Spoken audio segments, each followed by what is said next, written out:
अभी तक हमने बात कर ली आर्टिकल 39 में। अब आइए हम बात करते हैं अनुच्छेद 39 क। देखिए अनुच्छेद 39 क में समान न्याय और निःशुल्क विधिक सहायता की बात करी गई है। यानी राज्य क्या करेगा? राज्य देखिए राज्य ये सुनिश्चित करेगा कि विधिक तंत्र इस प्रकार काम करे कि समान अवसर के आधार पर न्याय सुलभ हो और वह विनिष्टता ये सुनिश्चित करने के लिए कि आर्थिक या किसी अन्य निर्योग्यता के कारण कोई नागरिक न्याय प्राप्त करने के अवसर से वंचित न रह जाए। उपयुक्त विधान या स्कीम द्वारा किसी अन्य रीति से निःशुल्क विधिक सहायता की व्यवस्था करेगा। यानी देखिए इसमें हम समझ सकते हैं कि राज्य को क्या करना होगा? राज्य को समान न्याय और निःशुल्क विधिक सहायता देनी होगी। क्या करना होगा? कि आप जब न्याय करें तो ऐसा ना हो कि आप जैसे अमीर है तो आप उसके पक्ष में न्याय दे रहे हैं, तो ऐसा नहीं होगा। और देखिए जो न्याय व्यवस्था होती है वो कहीं ना कहीं महंगी होती है, हर व्यक्ति की पहुंच वहां तक नहीं हो पाती। इसलिए सरकार से कहा गया है कि गरीब व्यक्ति, असहाय व्यक्ति को आप क्या करेंगे? निःशुल्क विधिक सहायता देंगे। जिससे क्या होगा? जिससे हमारे यहाँ पर समान अवसर के आधार पर क्या होगा? न्याय स्थापित होगा। तो आपको कहीं न कहीं इस चीज़ में आपको देखिए ये है हमारे 39 क है वो 42वां संविधान संशोधन अधिनियम 1976 के द्वारा जोड़ा गया है। तो आपको इसमें 2 बातें ध्यान रखनी है। कौन-सी?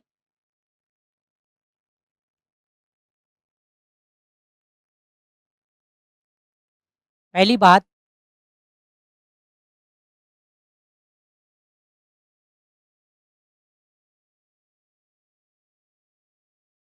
अनुच्छेद 39 क ये किसके द्वारा जोड़ा गया संविधान में?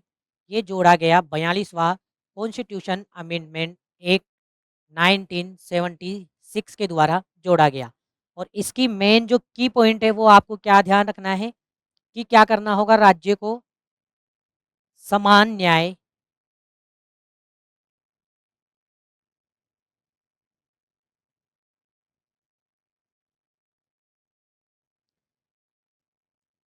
एवं निःशुल्क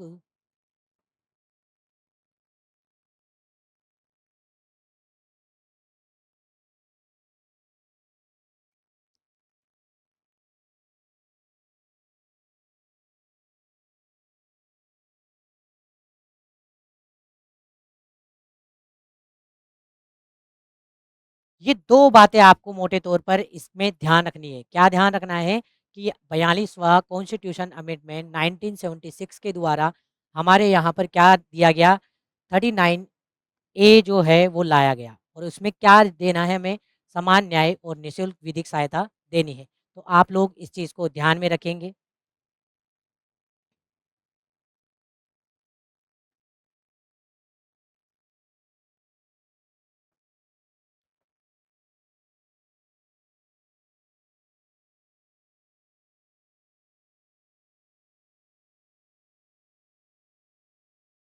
आगे हम आर्टिकल की बात करते हैं 40वां। देखिए 40वां जो अनुच्छेद है वह हमारे ग्राम पंचायतों के संगठन की बात करता है। किसकी बात कर रहा है ये? ग्राम पंचायतों के संगठन की बात कर रहा है। ये कहीं न कहीं गांधीवादी जो सिद्धांत है उसकी छवि इसमें है। हमारे गांधी जी चाहते थे, देखिए हमारे गांधी जी का क्या विचार था? वो चाहते थे कि जो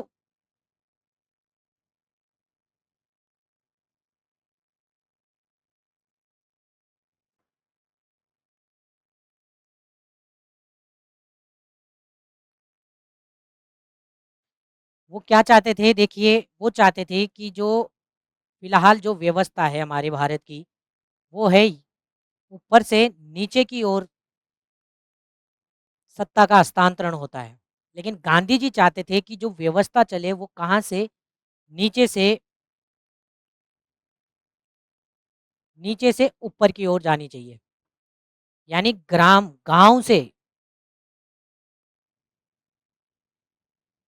गाँव से सत्ता का हस्तांतरण ऊपर की ओर होना चाहिए। ये कहीं न कहीं हमारे जो गांधी जी हैं उनका विचार था, वो ये चाहते थे और उन्हीं के विचारों को हमारे अनुच्छेद 40 में सम्मिलित करा। क्या कहा? ग्राम पंचायतों का गठन, राज्य ग्राम पंचायतों का गठन करने के लिए कदम उठाएगा, ठीक है? राज्य क्या करेगा? कदम उठाएगा और उनको ऐसी शक्तियाँ और प्राधिकार प्रदान करेगा, जो उन्हें स्वायत्त शासन की एक इकाई के रूप में कार्य करने योग्य बनाने के लिए आवश्यक होंगे। और इसी बात को ध्यान में रखते हुए हमारी सरकार ने क्या करा, हमारी सरकारों ने क्या करा था, आपको याद हो तो हमारे यहाँ पर एक संविधान संशोधन लाया गया और वो था 73वां संविधान कॉन्स्टिट्यूशन अमेंडमेंट 1992। इसके माध्यम से हमारे क्या करा गया, इसके माध्यम से हमारे देखिए 2 थे, एक तो 73वां और एक 74वां। 74वां जो कॉन्स्टिट्यूशन अमेंडमेंट एक्ट है, वो तो हमारे नगर पालिका की बात कर रहा है।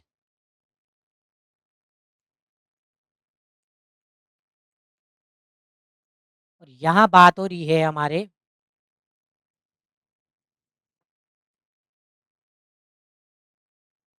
अर्थात स्थानीय स्वशासन।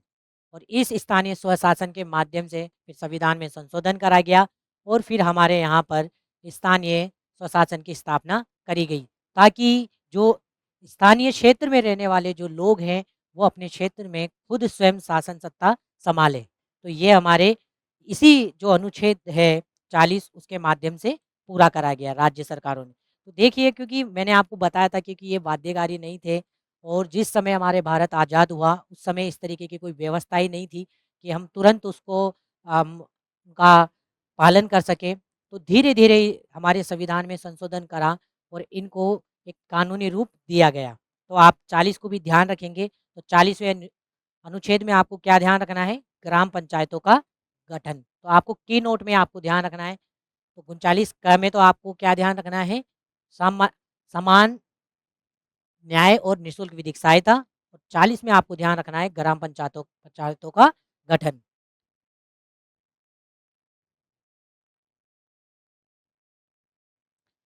अब देखिए, मैं आपके लिए कुछ प्रश्न यहाँ पर लेके आया हूँ जो हमारे पीवाईक्यू है और कहीं एग्जामों में ये प्रश्न आए हुए हैं। पहला प्रश्न देखिए, भारत के संविधान में कल्याणकारी राज्य का आदर्श किसमें प्रतिस्थापित है? तो आप बताइए, मैंने पीछे अभी आपको बताया था। तो ये किसमें है हमारे? राज्य के नीति निर्देशक तत्वों में। ठीक है? अगला प्रश्न देखिए, राज्य के नीति निर्देशक तत्वों के बारे में निम्न कथनों का विचार कीजिए। क्या है? पहला, ये तत्व देश के सामाजिक और आर्थिक लोकतंत्र की अवधारणा की व्याख्या करते हैं। तो क्या करते हैं? दूसरा, इन तत्वों में अंतर्विष्ट उपबंध किसी न्यायालय द्वारा परिवर्तनीय नहीं है। तो बताइए, आपने पीछे पढ़ा था इसको।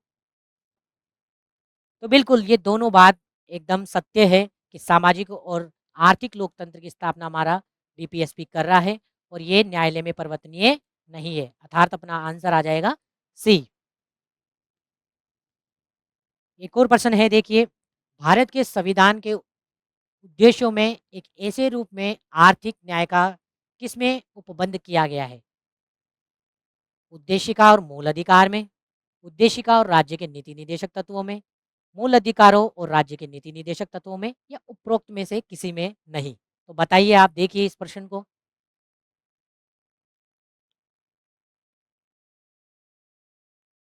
तो देखिए इसका आंसर आएगा हमारा बी, कि हमारे उद्देशिका में भी मैंने आपको बताया था कि हमारे उद्देशिका जो प्रस्तावना में कहीं न कहीं सामाजिक, आर्थिक और राजनीतिक न्याय की बात करी गई है। तो एक तो हमारे प्रस्तावना में भी आर्थिक न्याय दिखता है और राज्य के नीति निर्देशक तत्वों में भी हमारे आर्थिक न्याय की बात देखने को मिलती है। तो इसका आंसर हो गया बी। अगला प्रश्न देखिए इसमें, भारत के संविधान के अनुसार निम्न में से कौन सा देश के शासन के लिए आधारभूत है? बहुत इंपॉर्टेंट लाइन है, देश के शासन में आधारभूत है।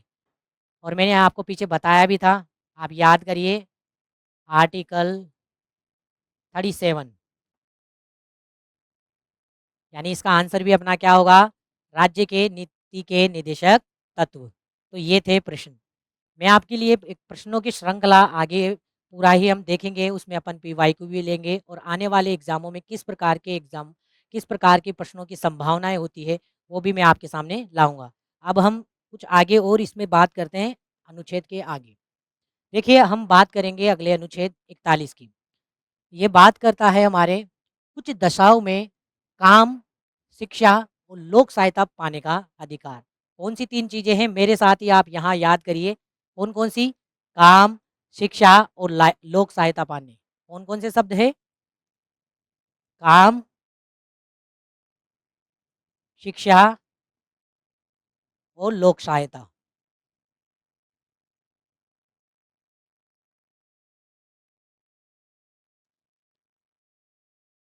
दोबारा बोलिए आप। ये काम, शिक्षा और लोक सहायता का अधिकार। ठीक है? राज्य अपनी आर्थिक सामर्थ्य और विश्वास की सीमा के भीतर अन्य अनहर्त अभाव की दशाओं में लोक सहायता पाने के अधिकार, जिसमें क्या-क्या है?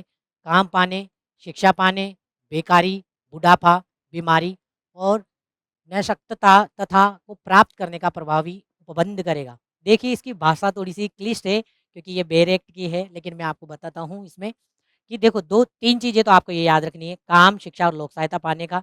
और दूसरी, राज्य क्या करेगा? राज्य अपनी आर्थिक स्थिति और विकास की सीमाओं को ध्यान रखेगा और उसके बाद में वो क्या करेगा कि काम पाने का, लोगों को शिक्षा पाने का, बेकारी हो, बुढ़ापा हो, बीमारी हो और जब वो असहाय हो जाए, उन स्थिति में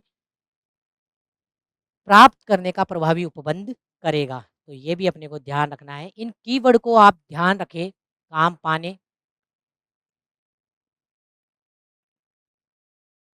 काम पाने का, शिक्षा पाने का, ये 3 बी वाले बेकारी, बुढ़ापा, बीमारी और निःशक्तता, इन शब्दों को आपको ध्यान रखना है।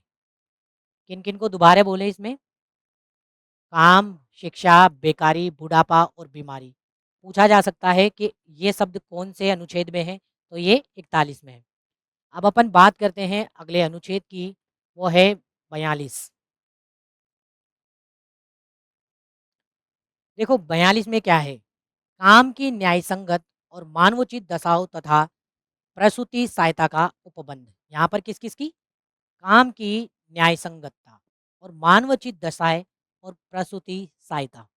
अब ये बात कर रहा है अपने, देखिए कई बार क्या होता है ना, लोगों को इस तरीके के काम में डाल दिया जाता है या उनको ऐसा काम करवाया जाता है जहाँ उनका जान का बहुत ज़्यादा जोखिम होता है।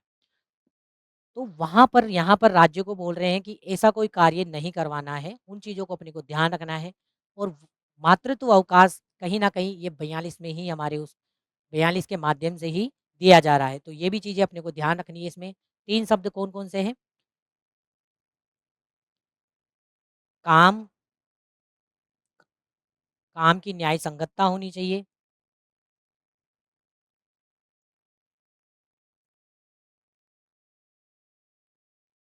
दूस इसमें दूसरा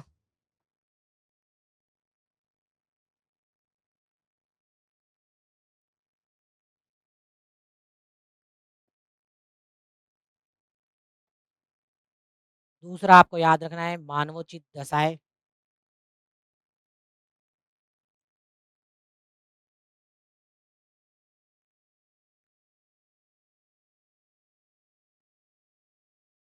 और तीसरा आपको ध्यान रखना है इसी में ये वाला प्रसूति सहायता। तो ये आपको ध्यान रखना है। अब अगला आर्टिकल है अपना 43 43वां। ये भी कहीं न कहीं देखिए, ये सभी जो कहीं न कहीं हैं, वो काम को लेकर ही बताए गए हैं, ये सारे वाले, तो आपको ये याद रखना है। अभी हमारा 43वां बोल रहा है कर्मकारों के लिए निर्वाह मज़दूरी। किसकी बात? आपको की नोट में इसको लिखना है, निर्वाह मज़दूरी। तो कौन से अनुच्छेद में बात करी गई है निर्वाह मज़दूरी की? 43 43वें में, ठीक है? अब इसमें क्या है देखिए, राज्य उपयुक्त विधान आर्थिक संगठनों द्वारा या किसी अन्य रीति से कृषि के, उद्योगों के या अन्य प्रकार के सभी कर्मकारों को क्या करेगा? निर्वाह मज़दूरी, शिष्ट जीवन और अवकाश का संपूर्ण उपभोग सुनिश्चित करने वाली काम की दशाएँ तथा सामाजिक और सांस्कृतिक अवसर प्राप्त करने का प्रयास करेगा।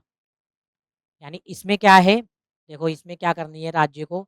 निर्वाह मज़दूरी तो कम से कम देनी है ताकि वो अपना जीवन अच्छे से व्यतीत कर सके। उसमें किन-किन चीज़ों का इन शब्दों का ध्यान रखना है कि निर्वाह मज़दूरी, शिष्ट जीवन और तीसरा अवकाश। इन 3 शब्दों के आधार पर आप इसको याद करें 43 को। क्या-क्या? निर्वाह मज़दूरी,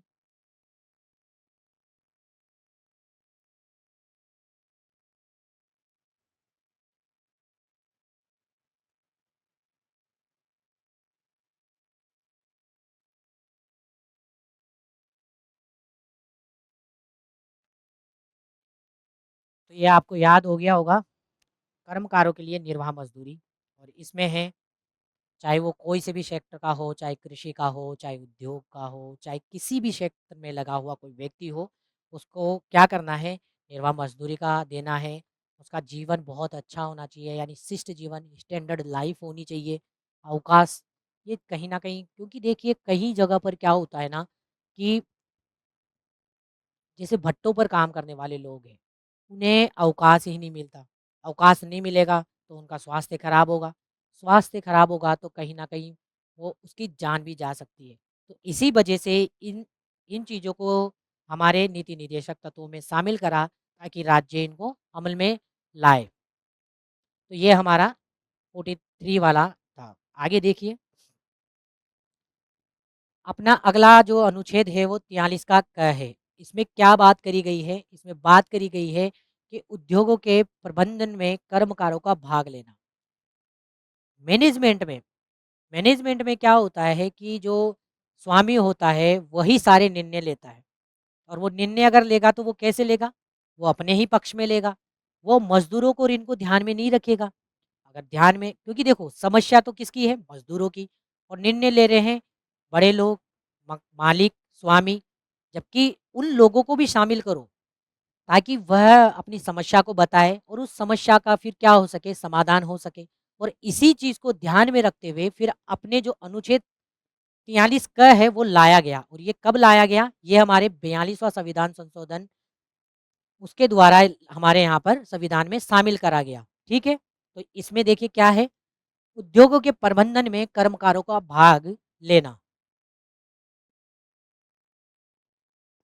राज्य किसी उद्योग में लगे हुए उपक्रमों, स्थापनों, अन्य संगठनों के प्रबंधन में कर्मकारों का भाग लेना सुनिश्चित करने के लिए उपयुक्त विधान द्वारा या किसी अन्य रीति से कदम उठाएगा। तो आपको तो की नोट में क्या याद रखना है कि उद्योगों के प्रबंधन में कर्मकारों को भी भाग लेना है और ये ध्यान रखना है आपको। तो यह आपका 43 क हो गया। अब देखिए 43 ख इसमें किसकी बात करी गई है? इसमें बात करी गई है सहकारी सोसाइटी का संवर्धन। यानी अपने यहाँ पर क्या होनी चाहिए? सहकारी सोसाइटियाँ बननी चाहिए। और ये जो अनुच्छेद है, ये हमारे 47वां संविधान संशोधन के द्वारा लाया गया। ताकि क्या हो? सहकारी सोसाइटियाँ बने, ताकि ज़्यादा से ज़्यादा विकास हो, वो लोग आपस में सोसाइटी बनाएँ, फिर वो काम करें और उस काम के माध्यम से ज़्यादा लोगों को रोज़गार मिले, ताकि बेरोज़गारी समाप्त हो, गरीबी समाप्त हो, समानता कहीं न कहीं आए। इसी वजह से सहकारी सोसाइटी का संवर्धन, राज्य सहकारी सोसाइटियों की स्वैच्छिक विचरना, उनके स्वशासी कार्यकरण, लोकतांत्रिक नियंत्रण और वर्तिक प्रबंधन का भी संवर्धन करने का प्रयास करेगा। तो इन चीज़ों को अपने को ध्यान रखना है। मेनतः आपको की नोट में क्या याद रखना है? सहकारी सोसाइटी का गठन वाली चीज़ अपने किस में है? आर्टिकल 43 ख में है। ठीक है? ये हमें ध्यान रखना है।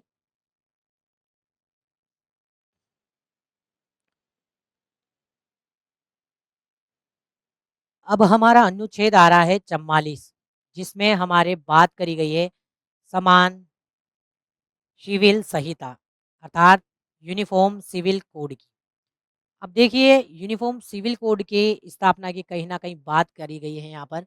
राज्य के लिए एक समान सिविल संहिता राज्य भारत के समस्त राज्य क्षेत्र में नागरिकों के लिए एक समान सिविल संहिता प्राप्त करने का प्रयास करेगा। ये अनुच्छेद क्या बताना चाह रहा है? देखिए मैं आपको समझाता हूँ।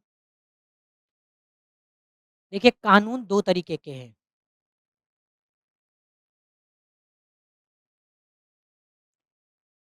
एक श्रेणी है आपराधिक और दूसरी है दीवानी। देखिए कोई भी आपराधिक जो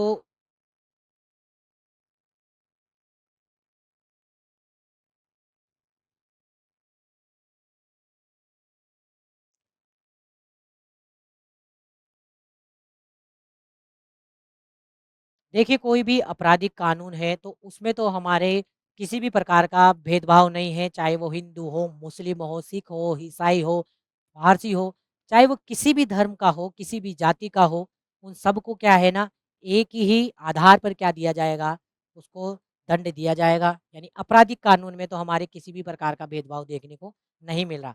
लेकिन हमारे दीवानी कानून में क्या है, चाहे तलाक हो, चाहे कोई शादी का मामला हो, चाहे जायदाद का मामला हो, चाहे बच्चे गोद के लेने का मामला हो, इसमें क्या है ना धर्म के आधार पर क्या है ना अलग-अलग क्या मिलते हैं, कानून मिलते हैं। जैसे हमारे मुस्लिम जो समाज समाज है उसमें क्या है एक अपना खुद का एक मुस्लिम पर्सनल लॉ है। तो इसमें अपने देखिए देखिए क्या है कि हमारे जो अभी एक राज्य है उत्तराखंड जिसमें समान सिविल संहिता लागू करी गई है। एक वो ही राज्य है, इससे पहले गोवा है लेकिन गोवा क्या है कि उसमें पहले से ही आज़ादी से पहले ही वहाँ पर समान सिविल संहिता लागू थी और उसके जब वो हमारे हमने उसको अर्जित करा 1961 में, तो वो उसी व्यवस्था के साथ में अपन ने उसको अपने यहाँ भारत में मिला लिया।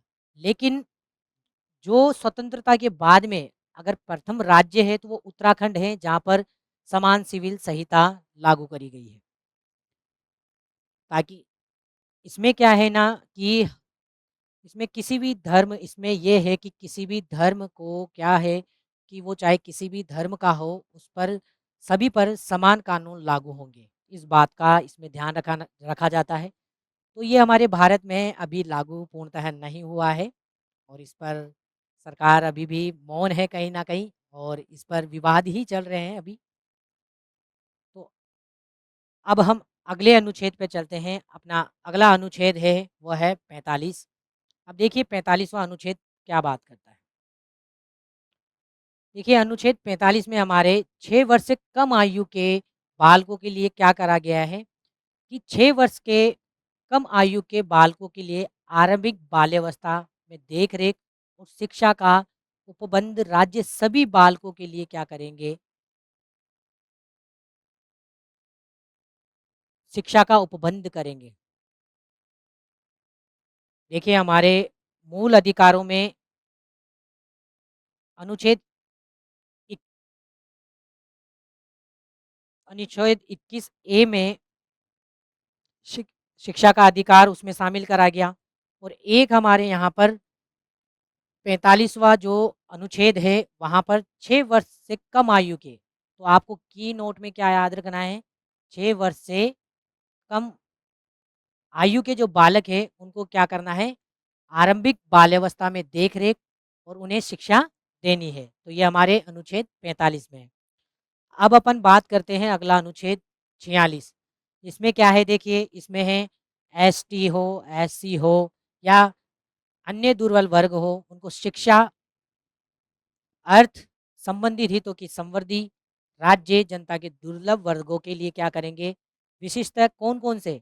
एसटी, एससी, एससी-एसटी हो, इसके हितों की विशेषतः सावधानी हेतु संवर्धी करेगा और सामाजिक अन्याय और सभी प्रकार के शोषणों से उनकी रक्षा करेगा। यानी यहाँ पर बात करी गई है एससी एसटी जो विशेषतः एससी एसटी वालों के लिए क्या करेंगे, उनके हितों को ध्यान में रखेंगे, उनके लिए वृद्धि करेंगे क्योंकि कहीं न कहीं एक इसे हम बहुत ही हमारे यहाँ पर उस समय उनके साथ बहुत ही शोषण हुआ करता था। तो उन्हीं शोषणों को ध्यान में रखते हुए हमारे यहाँ पर इस अनुच्छेद में इन बातों को शामिल करा गया ताकि उनका भी विकास हो सके। आज भी हम देखते हैं कि जो ज़्यादा जो हमारे यहाँ पर जो आरक्षण वाली जो नीति है, वो इन्हीं की जो अनुच्छेद 46 है, उन्हीं के माध्यम से दी गई है। जहाँ पर हम बात करते हैं अनुच्छेद 15 में और 16 में, इन्हीं को कहीं न कहीं शैक्षणिक और आर्थिक शैक्षणिक रूप से और सामाजिक रूप से इनको रिज़र्वेशन दिया हुआ है और वो इसी का जो 46वाँ अनुच्छेद है, उन्हीं के आधार पर है। आज हम बात करेंगे अनुच्छेद 47 की। देखिए अनुच्छेद 47 में क्या-क्या बातें करी गई है। पोषण स्तर और जीवन स्तर को ऊंचा करने तथा लोक स्वास्थ्य का सुधार करने का राज्य का कर्तव्य है। किन 3 चीज़ों को ध्यान में रखना है? किन 3 चीज़ों की बात हो रही है यहाँ पर? यहाँ पर बात हो रही है सबसे पहले पोषण स्तर को, दूसरा है जीवन स्तर को ऊंचा उठाना है और तीसरा लोक स्वास्थ्य लोक स्वास्थ्य को सुधार करने का राज्य का क्या है? कर्तव्य है। 3 चीज़ों का तो प्रश्न यहाँ से बनता है कि राज्य का क्या प्राथमिक कर्तव्य है या क्या है? तो पोषण स्तर, जीवन स्तर और लोक स्वास्थ्य का सुधार करने का जो है वो राज्य का क्या है? कर्तव्य है। अब देखिए अपने लोगों के पोषण स्तर और जीवन स्तर को ऊँचा करने और लोक स्वास्थ्य के सुधार को अपने प्राथमिक कर्तव्य में मानेगा। राज्य क्या मानेगा? अपना प्राथमिक कर्तव्य मानेगा। यह आपको की नोट में ध्यान रखना है। राज्य विशिष्टतया मादक पेयों, स्वास्थ्य के लिए हानिकारक औषधि के और औषधि प्रयोजन से भिन्न उपयोग का प्रतिषेध करने का प्रयास करेगा। देखिए ये इस आर्टिकल में 2 बातें मेनता आपको ध्यान रखनी है। पहली बात कि पोषण स्तर, जीवन स्तर और लोक स्वास्थ्य का जो है सुधार करने का जो है राज्य का क्या है? प्राथमिक कर्तव्य है। दूसरी बात करी गई है कि चाहे मादक पदार्थ है, ठीक है? मादक पदार्थ ओ देखिए यहाँ पर मादक पेय और स्वास्थ्य के हानिकारक औषधि के प्रयोजन से विष भाई आप जो भी है मादक पदार्थों को और इन सब चीज़ों को किस में यूज़ कर सकते हैं? केवल औषधि के रूप में प्रयोग कर सकते हैं, बाकी आप नहीं कर सकते और ये चीज़ कहीं न कहीं राज्य को बताई जा रही है। प्रयोजन से भिन्न उपयोग का प्रतिषेध करेंगे, मना करेंगे, ताकि जैसे अफ़ीम की खेती है, वो कहीं न कहीं राज्य के ही कंट्रोल में है एक तरीके से। तो उन्हीं चीज़ों की बात हमारे आर्टिकल 47 में करी गई है। तो आप मेरे साथ दोबारा की नोट बोलिए कौन-कौन से? पोषण स्तर, जीवन स्तर को ऊँचा उठाना और लोक स्वास्थ्य का सुधार करना राज्य का क्या है? प्राथमिक कर्तव्य है। तो ये याद रखना है। फिर दूसरी बात इसमें कि मादक पदार्थों और अन्य कोई स्वास्थ्य के हानिकारक कोई औषधियाँ है, वो केवल आप कहाँ यूज़ कर सकते हो? औषधीय रूप में आप उसको प्रयोग ले सकते हो। इससे अतिरिक्त कुछ हो रहा है, तो उसको राज्य प्रतिषेध करेगा, मना करेगा। तो आपको ये याद हो गया, ठीक है? अगले पे चलते हैं अनुच्छेद 48। देखिए इसमें 48 में क्या बातें करी गई है? देखिए कृषि और पशुपालन का संगठन राज्य कृषि और पशुपालन को आधुनिक और वैज्ञानिक प्रणाली से संगठित करने का प्रयास करेगा। किस माध्यम से? वैज्ञानिक प्रणाली। ठीक है? किन-किन 2 चीज़ों को? कृषि को और पशुपालन को। यानी आपको खेती करनी है या पशुपालन करना है, वो नए-नए आधुनिक तरीके से आपको करना होगा। कृषि जैसे पहले हल से होती थी, ठीक है?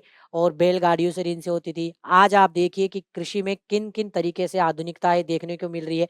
हमारी सरकार कृषि को लेकर बहुत सारी योजनाएँ लेके आ रही है, चाहे फसल बीमा हो, ठीक है? बहुत सारी ऐसी स्कीम है जिसके माध्यम से सरकार ये कार्य इस अनुच्छेद को अपना क्या दे रही है? रूप दे रही है। तो इसमें सबसे पहले राज्य को 2 चीज़ों का आपको की नोट में याद रखना है, किस-किस को? कृषि को और पशुपालन को वैज्ञानिक प्रणाली से संगठित करने का प्रयास राज्य करेगा। और क्या बात कर रहे हैं इसमें? विशिष्टतः गायों और बछड़ों तथा अन्य दुधारू और वाहक पशुओं की नस्लों के परीक्षण और सुधार के लिए उनके वध का परिषेध करे कदम उठाएगा। राज्य को क्या करना है? देखो यहाँ पर सबसे गाय हो, बछड़ा हो, दुधारू पशु हो, चाहे वाहक पशु का मतलब घोड़ा हो, गधा हो, ऐसे जो माल ढोते हैं, ठीक है? वाहक के रूप में जिनका उपयोग लेते हैं, उनके नस्लों में क्या करना है, उसकी नस्लों का परिरक्षण अर्थात उनको सिक्योर करना है, ठीक है? और उनका कोई वध उनकी चीज़ों में सुधार करना है और कोई अगर वध कर रहा है तो उसको भी प्रतिषेध करना है। कई जगह पर आपने देखा होगा कि गायों को मांस के रूप में खाते हैं, तो इन सब चीज़ों को राज्य को क्या करवाना होगा, बंद करवाना, उसको क्या करना है, उनमें सुधार करना है और बछड़ा, अन्य दुधारू पशु, वाहक पशु और इन सबको क्या करना है, इनकी परिरक्षण करना है, अर्थात इनकी सुरक्षा करनी है, सुधार करना है और इनका वध होने से रोकना है। तो ये हमारा 48 है। अब अपना अगला आर्टिकल है अनुच्छेद 48 क। अगला आर्टिकल कौन-सा है? अनुच्छेद 48 क। देखिए अगला अपना है अनुच्छेद 48 का। देखिए इसमें अभी तक अपन ने पीछे कृषि की, पशुपालन की, दुधारू पशु की, इनकी बात करी थी। लेकिन अधूरा रह गया था तो वो पर्यावरण रह गया था।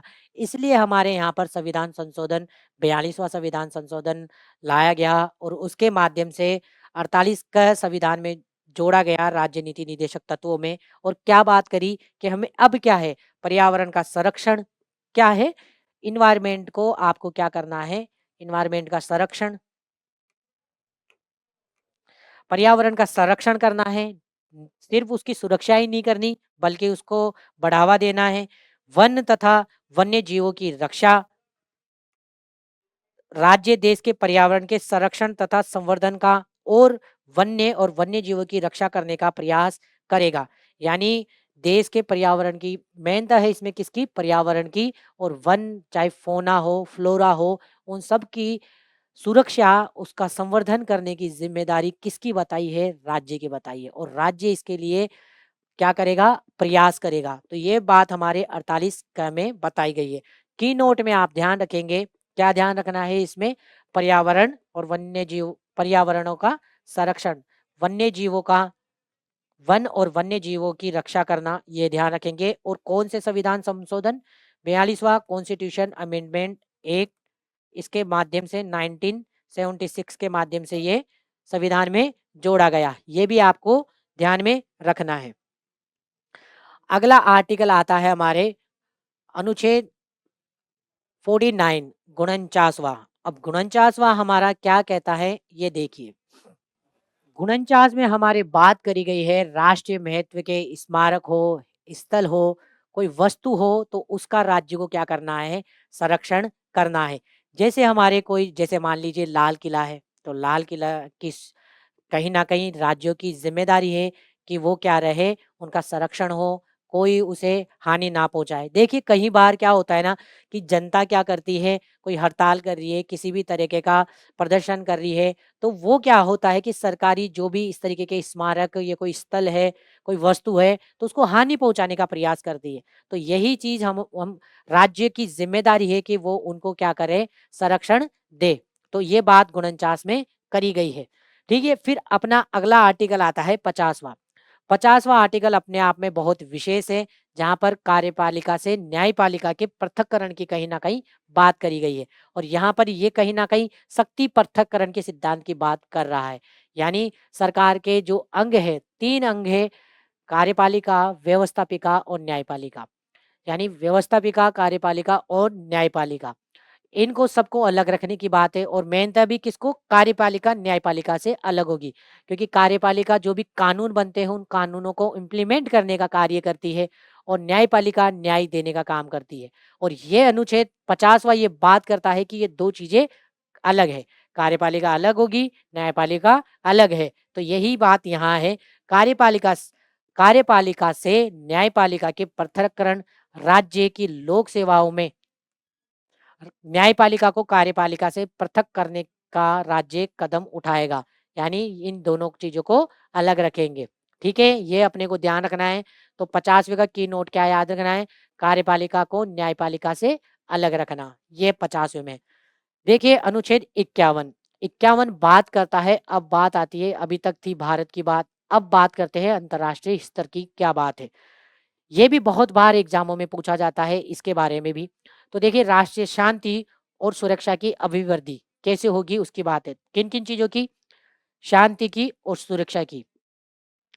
पीस एंड सिक्योरिटी की बात पे है, कैसे कर होगी ये राज्य कैसे करेगा? शांति और सुरक्षा, 2 चीज़ें क्या-क्या? एक तो शांति और सुरक्षा।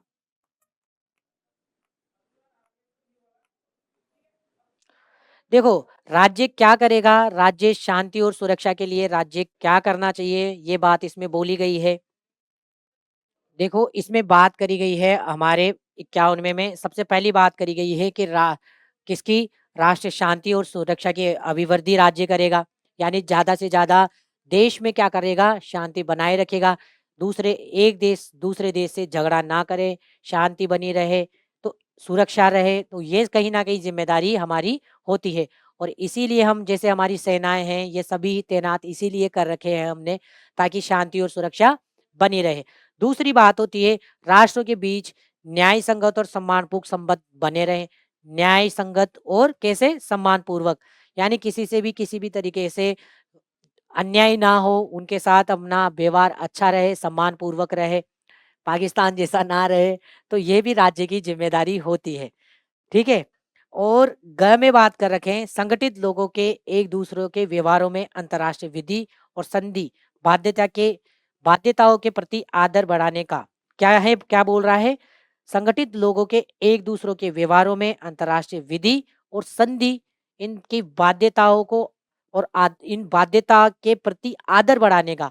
देखिए, जब भी हम कोई भी विधि, कोई भी संधि, कोई समझौता कुछ भी कर रहे हैं, तो उसको ज़्यादा से ज़्यादा मानें, बाध्य रहें, ताकि देश में और अंतर्राष्ट्रीय में कहीं न कहीं शांति बनी रहे, सुरक्षा महसूस होए।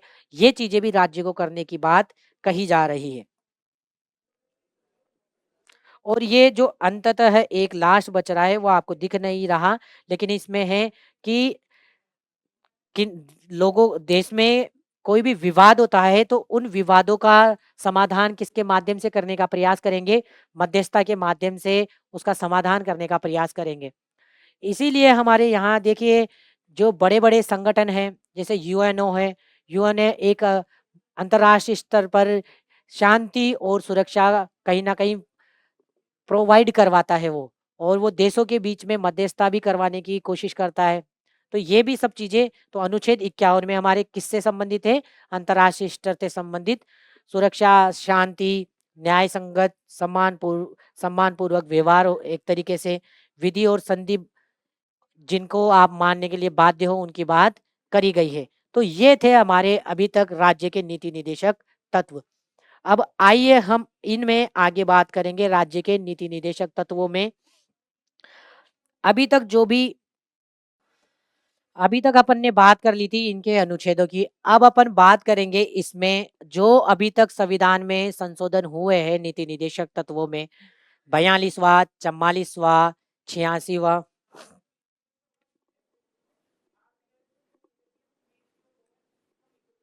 और 97वां। ये देखिए, अब अपन बात करेंगे कौन-कौन से 42, 44, 86वां और 97वां।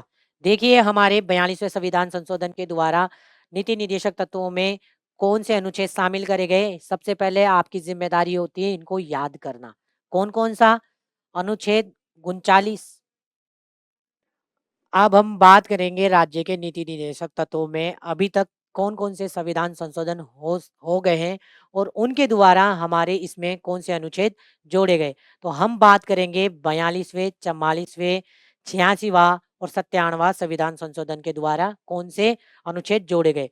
देखिए, आपका सबसे पहले यहाँ पर कर्तव्य है कि आप याद करें कि 42वां संविधान संशोधन 1976 के द्वारा कौन-कौन से अनुच्छेद जोड़े गए। तो देखिए पहले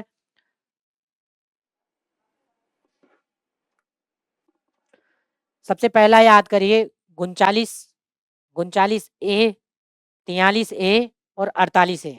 कौन-कौन से हैं? 39, 39 ए,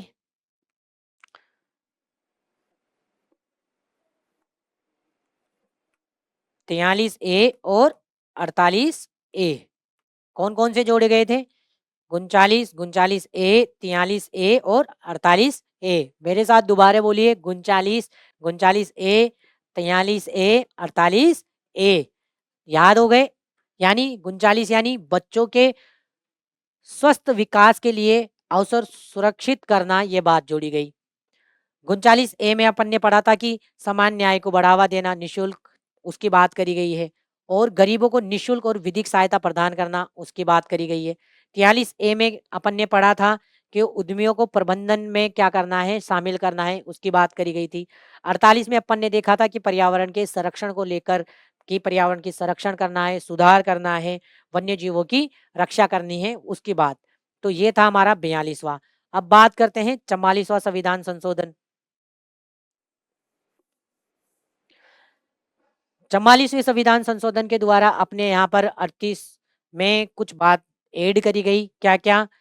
आई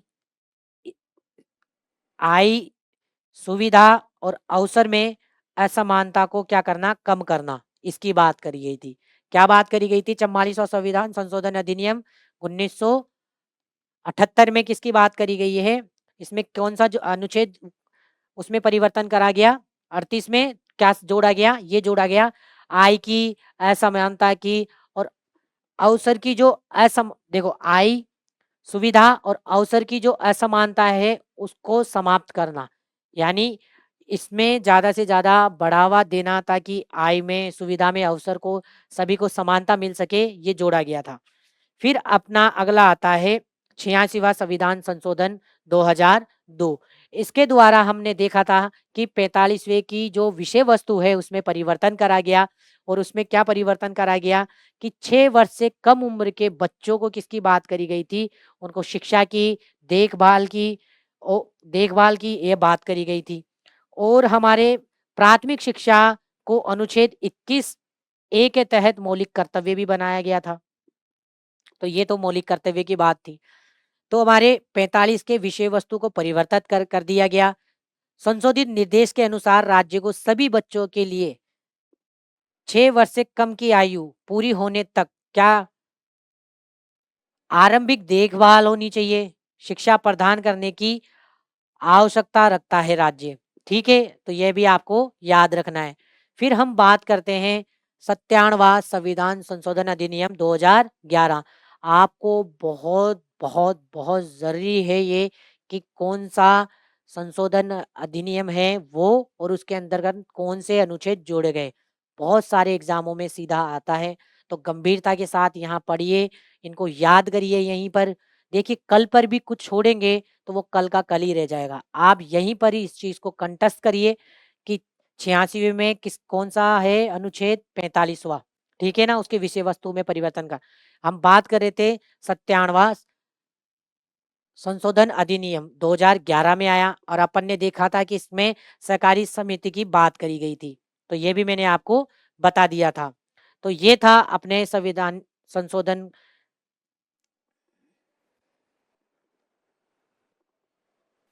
अब हम बात करते हैं आगे कि मौलिक अधिकार और डीपीएसपी यानी राज्य के नीति के निदेशक तत्व, इनमें क्या अंतर है? तो देखिए, जो हमारे डीपीएसपी है वो आयरलैंड से लिए गए, और जो हमारे फंडामेंटल राइट्स है वो हमारे यूएसए, संयुक्त राज्य अमेरिका से लिए गए। ये हमें ध्यान रखना है।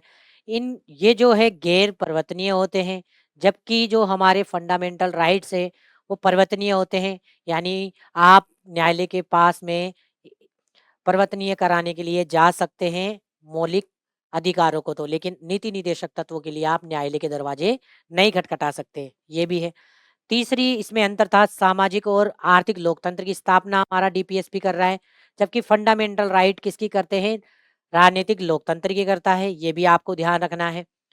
समूह केंद्रित होते हैं डीपीएसपी, जबकि ये व्यक्ति केंद्रित होते हैं। यानी राज्य यहाँ पर पूरे किसकी बात करता है? ज्यादा से ज्यादा लोगों के हितों की बात हो रही है। राज्य ज़्यादा से ज़्यादा लोगों को उनकी बेरोजगारी, गरीबी, असमानता, इन सब चीज़ों को खत्म करने का प्रयास करेगा। ज़्यादा से ज़्यादा लोगों को क्या करें? बढ़ावा देंगे, उनका विकास हो, इसकी बात होती है। जबकि अधिकार कहीं न कहीं व्यक्ति केंद्रित होते हैं, जहाँ पर लोग अपने अधिकारों की माँग रखते हैं। तो ये भी अपने आप को ध्यान रखना है। हमारे जो राज्य के नीति निदेशक तत्व है, वो कहीं न कहीं पॉजिटिव सेंस में रिस्पॉन्सिबिलिटी की बात करते हैं। सकारात्मक दायित्व की बात कर रहे हैं, जबकि अपने ये जो फंडामेंटल राइट है वो कहीं ना कहीं नेगेटिव, निजी, कहीं ना कहीं व्यक्ति को और राज्य को प्रतिबंधित कर रहे हैं कहीं ना कहीं। यानी राज्य को तो मना करते ही है ना, भाई आपको ये नहीं करना है, ऐसा नहीं करना है। व्यक्तियों को भी बोलते हैं मूल अधिकारों में, जैसे 17वां अनुच्छेद है जो अनटचेबिलिटी है, अछुआछूत, छुआछूत को प्रतिबंधित करा गया है, तो वो कहीं ना कहीं इससे ही है। यानी उसमें कहीं ना कहीं नेगेटिव, नकारात्मकता की भाव दिख रहे हैं। लेकिन हमारे जो ये डीपीएसपी है वो सकारात्मक दायित्व को दिखाते हैं। तो ये था हमारे इनके बीच अंतर। अब देखिए हम आगे इनमें किस तरीके का गतिरोध रहता है उनको भी आज हम समझते हैं।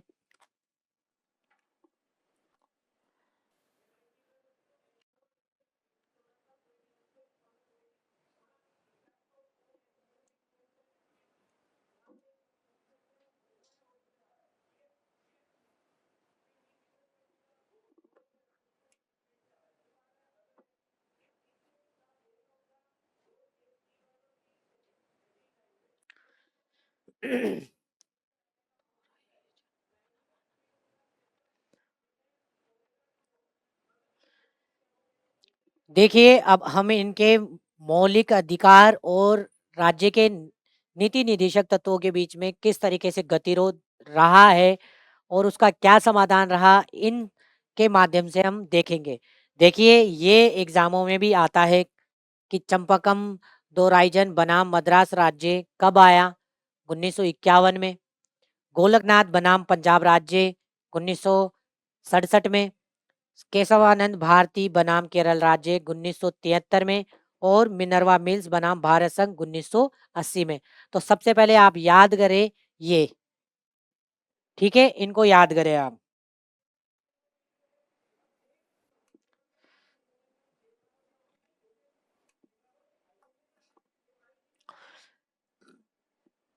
चंपकम दोराई राजन वाला कब है, 1951। गोलकनाथ वाला 67। केशवानंद भारती 73 और मिनर्वा मिल्स 1980। देखिए इसमें क्या हुआ कि सबसे पहले हमारा जो चंपकम दोराइजन जो है उसमें ये रहा कि सर्वोच्च न्यायालय ने फैसला सुनाया। उन्होंने कहा कि भाई जो फंडामेंटल राइट है और जो डीपीएसपी है, यानी फंडामेंटल राइट और डीपीएसपी में ऊपर क्या रहेंगे, मूल अधिकार रहेंगे। डीपीएसपी उसकी हेल्प के तौर में काम करेगा। और आप अगर क्या करेंगे,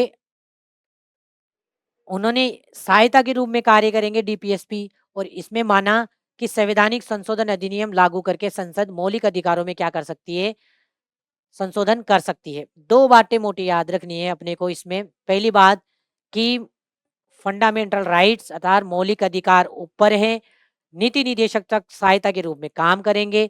और संसद अपने क्या कर सकती है, संसद उसमें क्या कर सकती है, फंडामेंटल राइट्स में क्या कर सकती है, संशोधन कर सकती है। ये बात इन्होंने इसके माध्यम से कह दी। लेकिन देखो 1967 में गोलकनाथ बनाम पंजाब राज्य का मामला आया और उसमें क्या कहा कि उसने अपने ही फैसले को पलट दिया और ये कहा कि फंडामेंटल राइट में संसद क्या नहीं कर सकती, किसी भी प्रकार का संशोधन नहीं कर सकती। यानी अपने ही फैसले के विपरीत बोल दिया सर्वोच्च न्यायालय ने। ये तो पंगा हो गया। फिर देखो आगे फिर कहीं न कहीं ये विवाद बढ़ते गए, संविधान में संशोधन हुए, बहुत सारी और चीज़ें हुई। यहाँ पर देखिए जब मैं आपको मौलिक अधिकार पढ़ाऊँगा तब इसको और भी डिटेल से और कौन-कौन से वाद रहे, कौन-कौन से संविधान संशोधन हुए, उनके बारे में मैं आपको संपूर्णतः बताऊँगा। यहाँ केवल अभी आप याद करिए। यहाँ पर आपको मेनतः ये पॉइंट याद रखना है, इनकी कौन-कौन सी बातें इसके अंतर्गत शामिल करी गई है, उनको ध्यान रखना है। फिर मामला आता है अगला, क्योंकि देखो पहले में तो बोला संशोधन हो सकता है, दूसरे में मना कर दिया कि संशोधन नहीं हो सकता। फिर तीसरा मामला आता है केशवानंद बनाम केरल राज्य 1973। ये सबसे इम्पोर्टेंट है। और इसमें सर्वोच्च न्यायालय ने क्या कहा, इसमें सर्वोच्च न्यायालय ने कहा कि आप क्या कर सकते हैं, आप फंडामेंटल राइट्स में क्या कर सकते हैं, संशोधन, संवैधानिक संशोधन के माध्यम से आप उसमें क्या कर सकते हैं, संशोधन कर सकते हैं।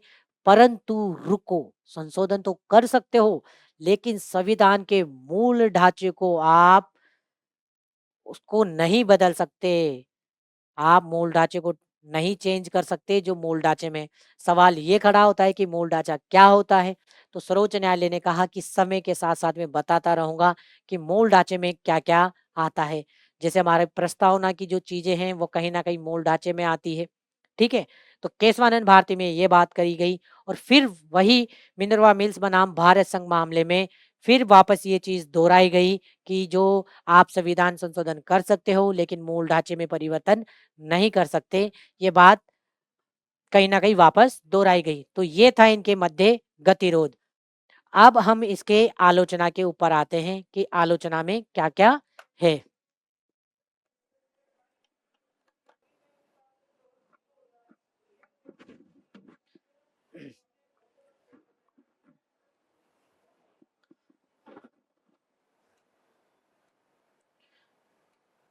देखिए, हम इसकी आलोचना में सबसे पहले नाम देखते हैं केटी साहा का।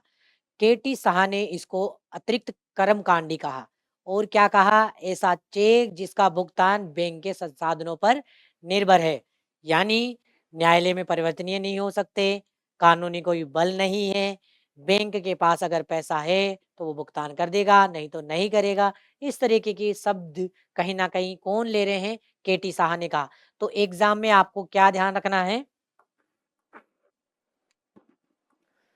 केटी साहा ने क्या कहा है इसको? अतिरिक्त कर्मकांडी और ऐसा चेक जिसका भुगतान बैंक के संसाधनों पर निर्भर है। ये आपको ध्यान रखना है। ठीक है? क्या ध्यान रखना है? अतिरिक्त कर्मकांडी किसने कहा? केटी साहा ने और ऐसा चेक जिसका भुगतान बैंक के संसाधनों पर निर्भर है, ये कहा। और केटी साहा ने ऐसा ही कहते हुए और बातें उन्होंने क्या कही कि नीति निदेशक तत्व बाह्य अलंकरण से युक्त खूबसूरत परिधान की भांति है जिसके पास भंडारण का अभाव है, यानी बाहर से तो सजा दिया है लेकिन उसके पास क्या है? उसके अंदर क्या है? भंडारण का अभाव है, उसके अंदर कुछ भी नहीं है, बाकी खोखला है वो। तो ये बात कहीं न कहीं केटी साह कर रहे हैं। तो ये 2 शब्द आपको तो मेहनत 2 बात इसमें याद रखनी है, अतिरिक्त कर्मकांडी और चेक किसने कहा? तो केटी साहा ने कहा। एक और आते हैं नसरुद्दीन, उन्होंने क्या कहा? नव वर्ष के वादों की तरह है, जो जनवरी में ही टूट जाते हैं। यानी नया साल था, बड़े-बड़े वादे करे थे, ये करेंगे, वो करेंगे और वादा कहीं न कहीं दिसंबर नहीं बल्कि जनवरी में ही क्या हो गए? टूट गए। तो ये कहीं न कहीं ये भी एक आलोचना में देखते हैं। तो आपको तो एग्ज़ाम के उद्देश्य से केवल ये याद रखना है कि ये लाइन किसने कही? नसीरुद्दीन ने कही 9 वर्ष, न से नसरुद्दीन और न से 9 वर्ष के वादों की तरह है जो जनवरी में ही टूट जाते हैं। ठीक है, अगले आते हैं अपने टीटी कृष्णमाचारी। क्या नाम है? टीटी कृष्णमाचारी। इन्होंने क्या कहा? प्रमाणित करने योग्य भावनाओं का कूड़ा घर है। ठीक है? कहीं न कहीं कूड़ाघर बोला है। यानी हमारे जो संविधान सभा के जो सदस्य थे, केवल उनकी कोई भावनाएँ थी, उन भावनाओं को उन्होंने इकट्ठा करके नीति निदेशक तत्व बना दिया और वो कुछ नहीं है, कचरा है, उसका कोई यूज़ नहीं है, ऐसा ये कह रहे हैं। लेकिन क्या वास्तव में ऐसा है क्या? नहीं, कहीं न कहीं राज्य नीति निदेशक तत्वों की चीज़ों को देखकर ही बहुत सारी योजनाएँ लेकर आ रहे हैं। तो देखिए आलोचना है इन्होंने करी है, अपने को तो याद करना है, हमारा कर्तव्य तो ये है कि कूड़ा घर किसने कहा? कृष्णमाचारी ने कहा है। तो अभी तक 3 की देख ली अपन ने। केटी साहा उन्होंने क्या कहा? उन्होंने अतिरिक्त कर्मकांडी कहा और चेक कहा। नसरुद्दीन ने नववर्ष की भांति कहा और टीटी कृष्णमाचार्य ने इसको कूड़ा घर, भावनाओं का कूड़ा घर वो बोला। एक और है के संस्थानम, उन्होंने क्या कहा? देखो उन्होंने कहा विधायिका, कार्यपालिका और न्यायपालिका के मध्य टकराव को जन्म देता है। कहीं न कहीं इसके माध्यम से क्या होता है, तीनों जो हमारे सरकार के अंग हैं, उनके बीच में केवल और केवल लड़ाइयाँ होती है, कुछ नहीं होता। क्योंकि देखिए, कहीं न कहीं मान लीजिए सरकार ने कुछ नियम बनाए, कानून बनाए और कुछ ऐसा कार्य करा जो कहीं न कहीं न्यायपालिका को पसंद नहीं आया, तो वो आलोचना करेगी, वो लताड़ेगी कार्यपालिका को बोलेगी तुमने ऐसा कर दिया, ऐसा कर दिया। तो कहीं न कहीं टकराव की स्थिति इसके माध्यम से होती है। तो ये शब्द कौन कह रहे हैं? के संस्थानम ने कहा। अगले आते हैं अपने सर आइवर जेनिंग्स। उन्होंने क्या कहा? उन्होंने कहा है यह पुण्य आत्मा लोगों की महत्वाकांक्षा मात्र है। यानी जो हमारे बुजुर्ग लोग थे, जो थे, उनकी ही क्या है, केवल पुण्य आत्मा लोगों की महत्वाकांक्षा मात्र थी कि उनकी कोई इच्छाएं थी और उन इच्छाओं को उन्होंने लिख दिया। तो कहीं ना कहीं आइवर जेनिंग्स ने ये कहा। फिर इन्होंने आइवर जेनिंग्स ने डीपीएसपी को 19वीं सदी के इंग्लैंड के राजनीतिक दर्शन के समान माना है। और फिर इसके बाद में एक और आते हैं, इसमें जो महत्वपूर्ण है वो आप याद रखें। कहीं न कहीं इसको फेबियन समाजवाद की भी संज्ञा दी। तो ये भी याद रखें आप, ये एग्ज़ामों में पूछा जाता है ये शब्द, फेबियन समाजवाद की संज्ञा किसने दी? तो ये भी आपको ध्यान रखना है, आइवर जेनिंग्स ने दी। तो ये था अपना टॉपिक।